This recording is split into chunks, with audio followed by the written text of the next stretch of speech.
The NFL season is less than few weeks away, and with the NFL season being so close to starting, that also means that fantasy football will start back up. A few days ago, I had my fantasy football draft with some friends in our league, and I'm going to go over my team and why I drafted them. This video will be a little bit different, but I felt like making it.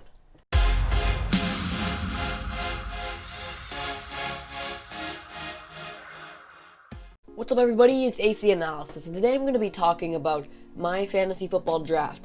Like I said in the intro, this video will be a little different from my normal content, but I really just felt like making a video like this because it would be a little more fun, and I just had my draft. So if you enjoyed the content, liking and subscribing would be awesome. I make consistent football content. We're on the road to 50 subscribers. We just hit 35 a few days ago. Let's get into the video. Okay, so first up, what is fantasy football? I know most of you guys must know what fantasy football is, but for some people that are watching that don't know, this is basically what it is. So, before the NFL season starts, you draft a team in order. Like the first overall pick, second overall pick, third overall pick goes to different people. And you keep going in a loop of picks.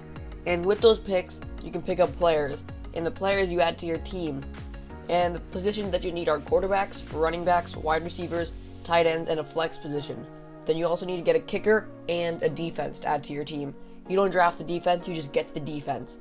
Because of this, after the week 1 of the NFL season, you're going to get a certain amount of points based off of how the players on your team played.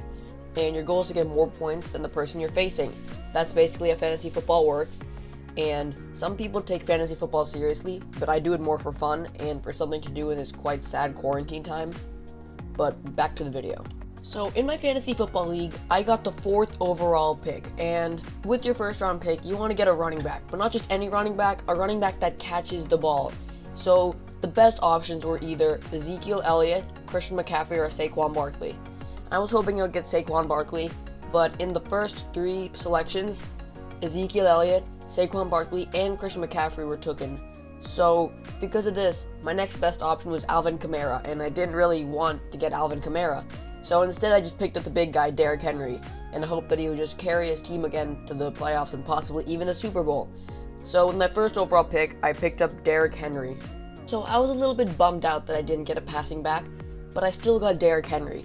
Did you know last season, the Tennessee Titans had 80% red zone percentage scoring?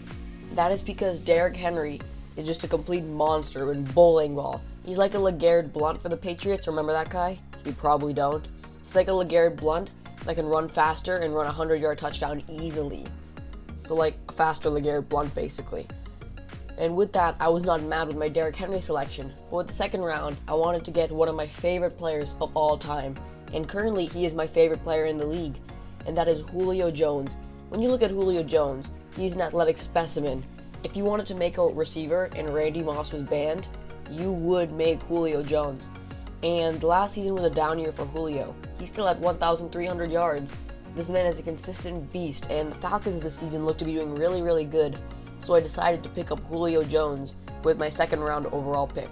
So by the time it reached my third pick, there was one player remaining that stood out above the rest, and that is Joe Mixon. By this time, most of the passing backs were gone, and I need 2 running backs on the field at all times. So because of this, I picked up Joe Mixon. Joe Mixon, even on the Bengals for the past 2 seasons, has averaged 1,200 rushing yards each of those seasons and 40 catches. So he should rack me in yards, but he should also give me some receiving yards. And receiving yards for a running back are very important, as I'm sure you were able to tell. And this year the Bengals look so much better with Joe Burrow and many other players being added to their team. They look to be better, maybe even like a 6-7 win team, which makes me feel like Joe Mixon will do even better, so I felt very comfortable with my pick of Joe Mixon as my second running back. So by the time the 4th round rolled around, I was very comfortable with my picks. Julio Jones, Derrick Henry, and Joe Mixon. I was very comfortable with what I selected, but there was one thing bugging me.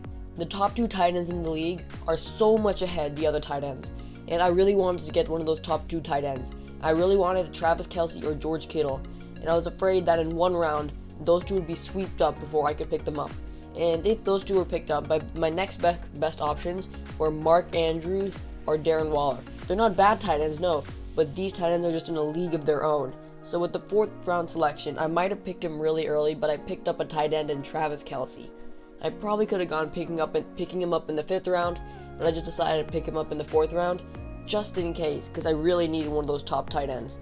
And the reason I picked Travis Kelce over George Kittle is, one, George Kittle is a very good blocking tight end, Travis Kelce isn't. So there'll be some plays where George Kittle will block instead of being thrown to. And I trust Patrick Mahomes more than I trust Jimmy Garoppolo. So by the time the 5th round came along, I realized something. I was still missing a wide receiver, and most people had 2 great wide receivers at this point, like Mike Evans and Chris Godwin. They had both really good number 1 wide receivers. And the best player that was left on the board for me was Adam Thielen, so I had to pick up Adam Thielen. I'm not exactly the most excited that I picked him up, but he is now the number 1 receiver in Minnesota, so I really do believe that he can play good. So picking up Adam Thielen wasn't necessarily my favorite or the most exciting pick ever, but he should be racking in consistent points for me, consistent yards for me, and again, not most exciting, but it still works. So I played my fantasy football draft on ESPN Fantasy, and they always do a ranking every single year of the top players to pick up, and the quarterbacks are usually in the 50s and 60s of selections. But this year it was a little different. 2 quarterbacks were in the 30s and 20s. Patrick Mahomes and Lamar Jackson were both in the 30s, while the closest quarterback to them was in the 50s and 60s for best selections to pick up. And because of this, with the 6th round pick, maybe a little bit early, I picked up Patrick Mahomes because I needed a good quarterback, and these quarterbacks, like the tight ends, are in a league of their own. If I picked up one of these quarterbacks, I would be set for the rest of the year unless they got injured.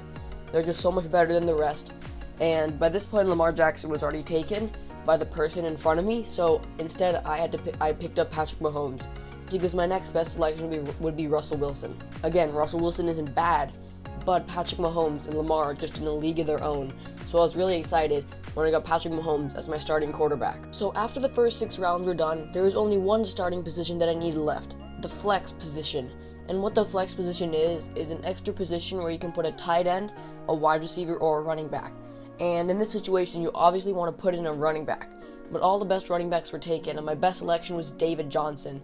I'm not sure how great David Johnson's going to do, so I had to pick up a wide receiver. And the wide receiver that I picked up to be my flex player is Odell Beckham, because Odell Beckham, even if he's not exploding, he's still a very, very, very consistent wide receiver. And I feel like he always has a chance to just blow up and play like he did in New York. So I felt comfortable with my Odell Beckham pick, and I have some players on the bench that I'm going to go over soon to replace Odell if he's not playing great. And also he's great for trading because people want Odell. So now my starting lineup was complete. I got my 2 wide receivers, my quarterback, and my 2 running backs, and my flex position. So now I needed my bench. Bench are basically just backup players, and I'm going to go over some players that I put on my bench. So one thing that I was worried about with my team are my running backs, because I got 2 running backs, but running backs are never a safe pick because they get injured a lot. So I have 1 running back on the bench. That might not have been enough running backs, but I still got 1 on the bench. And that is Melvin Gordon, because I have no idea how good Melvin Gordon's going to play, but I feel like he is a safe backup selection. Maybe not that safe, but he's safe enough. Now, the wide receivers on my bench are pretty deep. I got 3 wide receivers on my bench, and this is mainly why. Julio Jones has a week 10 bye week, so I thought it would be a great idea if I picked up Calvin Ridley, Julio Jones' backup, for another week 10 bye week. So that was a pretty dumb decision of me. So I had to pick up some more wide receivers. So I also picked up Keenan Allen and Brandon Cooks, because Keenan Allen's consistent and good, and Brandon Cooks, he's a journeyman that averages over 1,200 yards a season. That man is a monster, even though he goes to different teams every single year. So I really trust Brandon Cooks, and I feel like he's a very, very safe selection to keep on my bench. Now, the quarterbacks that I picked up. So Patrick Mahomes is my starter, but you have to have over 1 quarterback on the bench. And so I picked up 2 quarterbacks to put on my bench, and that is Josh Allen and Drew Brees.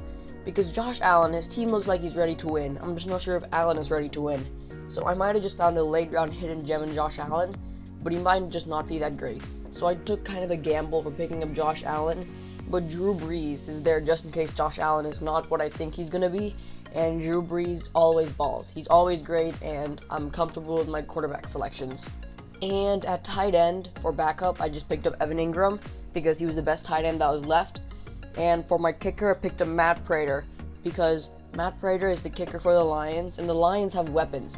Kenny Golladay, Marvin Jones, they have weapons to get into the red zone, but they don't have a running back to make them score touchdowns. So I feel comfortable with the fact that Prater is going to score lots of field goals. And by this time, the best defense that was left was the Colts defense. So this was my team, and yeah.